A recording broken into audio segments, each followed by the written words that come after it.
Hey, Marlow, thank you for jumping on. And I just wanted to start with you sharing a little bit about your story and where you were in your real estate journey before you decided to work with me in the Mastermind group. Do you mind sharing a little bit about that? Yeah, absolutely. So I actually met you when I was looking to get into my first rehab. Kind of just jumping in. I've had some background learning like wholesaling through different groups and kind of just investigating real estate overall. But I haven't done my first flip yet, and I was really looking to get my first one done. So I've been like making offers. I was sort of like in the middle of the deal, really, where I put like an offer or an earnest money deposit down on a deal that I thought was good in my eyes because I kind of had an understanding of like the Mayo maximum allowable offer formula. And I thought I had an understanding of the comps. So I thought it was a deal and I signed a contract and put it on earnest money deposit. And I took it to you because I was kind of nervous when I met you at one of your meetup events. Turned out it wasn't the best deal. It's a sucky Yeah, deal, right? I mean, yeah, it was. yeah, it was okay, man, because you know what? You didn't end up getting into it. You lost a couple bucks, no big Mhm. deal, but you didn't have to do the deal, which I think is a home run that you avoided that because Right. it's not uncommon how often people get into flips and lose tons of money. And I was so happy that you came to me with it. We were able to kind of just like walk through it. And you weren't even in the program at that time. We were just like, we Right. just met, we liked each other. And, I certainly, seen it. And I was like, dude, I would try to jump out of that and maybe take a step back and really learn house flipping at a big level. And then you've come into the group. Now you've got your first flip. You're rehabbing it as we speak, right? You're just getting started. How's Absolutely. every Tell a little bit about that. So, some things didn't go perfectly, but what I love about you, and I guess I love about almost everyone in the group, is that you stepped back up and stayed in the game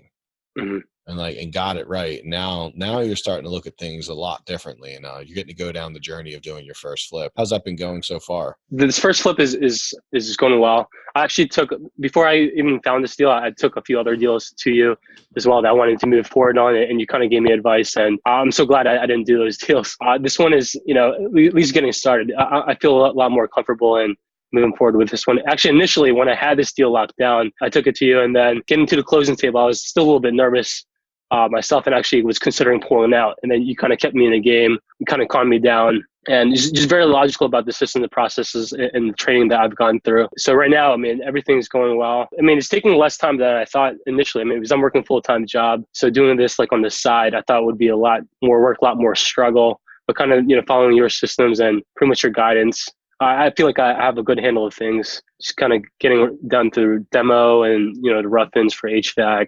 We're in the stages of finishing plumbing rough-ins now. That's a big question. A lot of people always ask me about is like, can you flip a house when you have a full time job? And what would you say to them, to people who think that or ask that question? Yeah, it's absolutely possible for sure.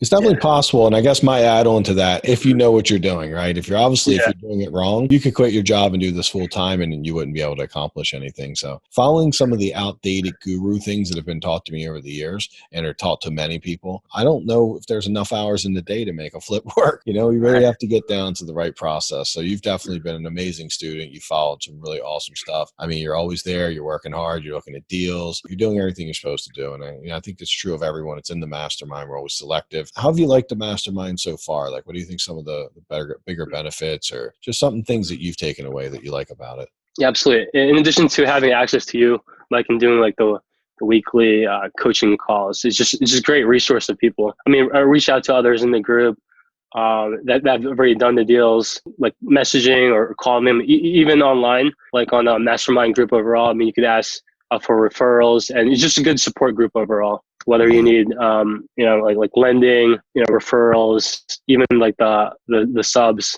they'll refer guys that they used before in the past. Yeah, it's really good to have that. It's awesome. When you were deciding to get in the group, I mean, what was a big factor in you deciding to invest in yourself, but also join the group? Like, what were some of the things you were thinking about when you decided? Yeah, I mean, I've been sort of like dabbling in real estate overall, and I just wanted a change in results. I felt like tackling like a rehab was pretty much like one of the strategies that requires a lot of work. You could lose a lot of money. I felt initially, and I really wanted a sort of a change in results. And you seemed like you had a lot of systems, processes in place, and the track record to do that. So kind of wanted to replicate it, get it right on the first one, and sort of build a model to be able to scale up in the future. Yeah, and you're a financial guy, right? You're educated, went to school, and you work for a pretty cool company. Overall, when you look at the systems that we're using, I mean, how have they lived up to your expectations? I was pretty astounded as far as like the systems you had in place. I mean, like at a very high level and from a process standpoint, you really have everything in place. I mean, I studied econ and was going to do like business school part time. I worked for an investment bank and operations side of things, but actually I enjoy, following your systems and putting this into place. I actually enjoy doing this, flipping this more than I do in my job, really, honestly. Your processes are pretty much something I haven't really seen. Very detailed. At a very high level, you put together like a business plan for me, which is great. No one's ever really done that for me before. And then as far as taking us step by step throughout the whole process, from analyzing the whole deal, running the comps on it, breaking it down, getting lenders lined up, getting my lender on board to do the deal, and really executing on, making sure the construction is in good place. So you have the systems down. Yeah, they're great.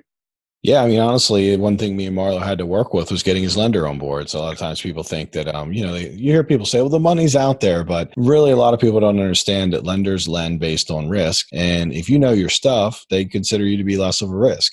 And if you don't know how to talk the game and show that you got a good system, then they consider you a higher risk, and you got to be able to communicate with them. So you did a great job. You worked really hard. You got the guy's settlement, got his loan, and you didn't have the money when you came, but you were able to get all that stuff and not only find a good deal, but actually find someone to lend you the money on it, which is always important. I know for a while, because I've seen you out at those. I think me and you even seen each other. We both went to a meetup or someone was speaking. We were watching them together, because I'm still like, people don't realize this. I've done over 1,000 flips, but I still go and watch stuff, and I'm a student. I love learning still today just as much as I did 10 years ago. Just, everyone has something to share and give and, kind of bring value. And Marlow, you've been around to like a lot of places that are kind of teaching the free stuff. What do you feel like helped you make the transition for the people out there that are dreaming about being house flippers? What do you feel like helped you make the transition from like thinking about it to doing it? Pretty much the meetups I've been going to, like different weeks that we're talking about like different things. I've been to a few like even like rehab boot camps.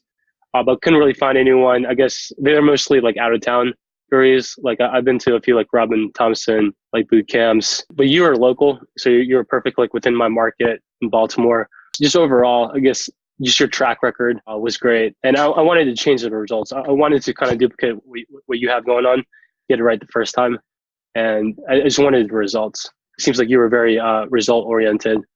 And yeah, I mean, you really knew what you were talking about. Walking me through that first deal where I thought that I had a pretty good understanding of everything already. Yeah, and you're getting better every day like we all do, right? We have to start off hard and then get better as time goes on. If you had to make a choice between stocks and real estate investing, which one wins in a cage fight? I mean, overall, I grew up kind of liking stocks because it was like a paper asset. You don't really have to do much with it, but with that, there's not much control. There's not much you can do.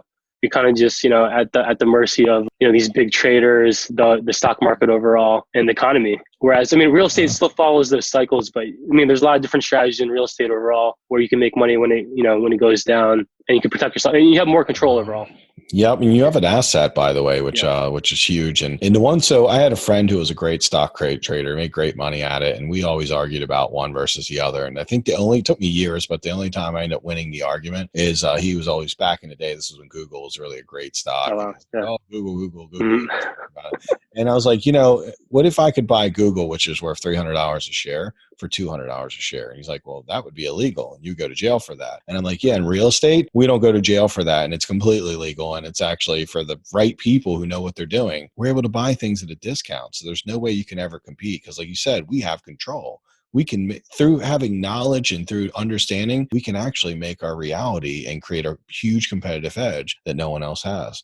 So I love that part of it, because, stocks, obviously I know there's ways to manipulate them, and you got to be kind of a genius to do that, but you're still at the will of the market, mm-hmm. and you can't buy things for less than what they're worth. You have to hope they go up. In real estate, it's worth like $1 today, and I can buy it for 70 cents. I can sell it this afternoon for $1 and make 30 cents.